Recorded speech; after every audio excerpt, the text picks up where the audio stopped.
Hi everyone, my name is Sarah Beth, and I recently read Lessons in Chemistry by Bonnie Garmus. This was published in 2022 and is about 390 pages long. So, this is obviously a very well-known title. You'll see it everywhere. I saw it at Barnes & Nobles. I've been meaning to read it for a while. I know that there's also a series based off of this book, I believe. But, I enjoyed it. I will say I did have a problem with the book in that it was really pushing a message. Not that it's a bad message. I love the message of female empowerment. I hate how the cover clashes with the book to such a great degree. If you look at the cover right here, you'll see a very attractive woman with her hair styled and lipstick and makeup, and it's also a very girly color, which goes against the main character of the book, Elizabeth. So the basic premise of this book is there is this chemist named Elizabeth Zott, and she basically faces a lot of oppression due to the era that she's living in. It starts in the 1950s and goes through the 60s, and women aren't seen as professionals, and so there is actually quite a bit of trauma in this book, and I think that you should double check the trigger warnings before reading it. There's one graphic part very early in the beginning, so be warned, because I myself was not prepared. Other than that, I would say that most of the book does not follow in that trajectory, though it is a sadder title. So this woman who's a chemist, she is basically stopped from getting her PhD due to discrimination, and she's forced to choose a job in which she's underpaid, underappreciated, her work is stolen from her. She does in fact fall in love with a chemist who is well endowed financially and also just well known, nominated for multiple Nobel Prizes, just top of the heat. And their relationship, while it is pure and it starts platonically, and I think that's kind of how you learn to enjoy the relationship a bit more. I do love how the relationship is painted as very much more of a friendship, more of a partnership, and the fact that it is such a scientific title and that you get to see love, people that believe in love, despite the fact that you might not believe in God and you might be, basing all of your assertions off of chemistry, and yet you feel that you have your soulmate. And I think that is just beautiful. I also find it funny that in different parts of this novel, you have our main character, protagonist, Elizabeth, saying that he is the worst thing to happen to her, and then later you see that, he's the best.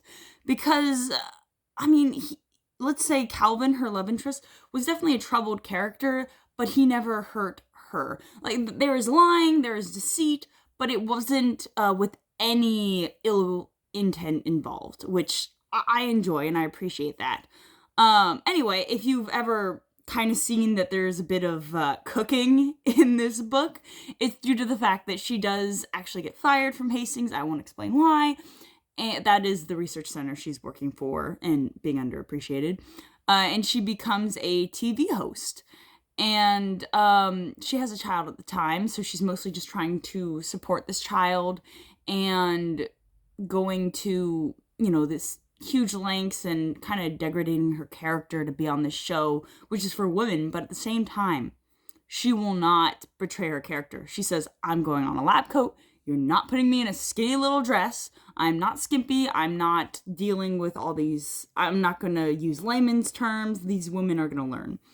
And to a degree, I love how she is always strict to her morals, but at the same time, I feel that it's not shown enough how this kind of toxic mentality has an effect on other people. It is lightly touched upon, in which, because of the things she does, they might lose sponsorships and people could lose their jobs and be unable to support her family. And she's like, I don't care, you shouldn't be doing this.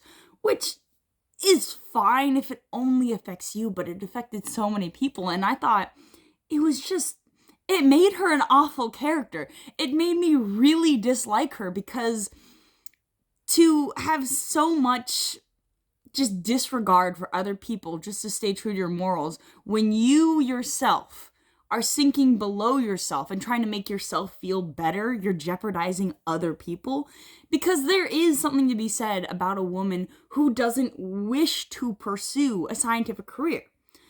And that's okay. But she's saying that all women want to, all women have the capacity. Yes, everyone has a capacity, but not everybody wants to, or maybe not in the capacity. Everybody has different gifts, and I really don't feel like that was touched upon enough. It just felt like it was pushing this message so much that it was hurting itself. Because I love science. I love studying. I love going to school. And I just felt that it is kind of the mentality of somebody trying to push the pocket of, culture, but it never blew up on her. She never really had, yes, there's hardships in her life, but I just felt that the things that she did, there weren't real outcomes to it. She was just so lucky and everybody loved it. And especially due to this kind of time period. For instance, she says that she didn't believe in God on national television in the early 60s. And you expect me to believe she stayed on television? I'm sorry, but I don't buy it. There's just so many things about this book where I appreciated the message, but it was not realistic. The writing was okay. I wasn't blown away by any segments. I didn't end up saving anything or taking pictures because to me, the writing was just serviceable. It was just trying to tell a story, and I appreciate that. I love how it's very much accessible to everyone. I love that the message is for everyone, but it's detrimental message when it's pushed to this kind of extreme. Because you need to have people that care about other people and care about other people's jobs and their children. And she just had a lot of total disregard, and she had people coming in to save her left and right. The whole ending is just Deus Ex Machina. Not to ruin anything, but she's not what I would call a responsible adult. Like, yes, she has sacrificed for her child, but gonna be honest, was not a fan of the protagonist. I really liked the premise. I just felt that the character herself was extremely unlikable. So I'm gonna say, honestly, pick it up if you want to. It's not gonna be a recommendation for me. That's all I'm gonna say. But I hope you enjoyed this and have a good one.